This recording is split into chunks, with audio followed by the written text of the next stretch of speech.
Hola, en el video de hoy te enseñamos a preparar buñuelos.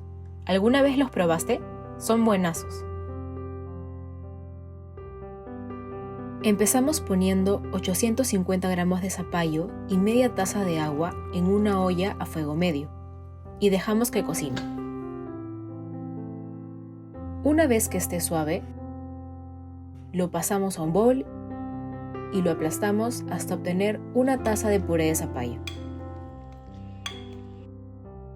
Luego agregamos una taza de harina, media taza de agua y un cuarto de cucharadita de semillas de anís.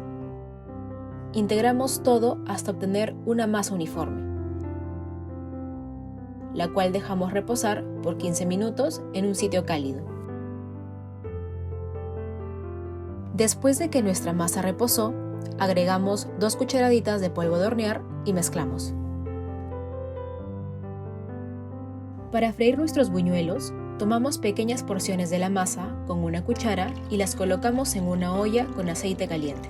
Te puedes ayudar con otra cuchara para que la masa caiga más rápido. Freímos los buñuelos por 10 minutos dándoles algunas vueltas.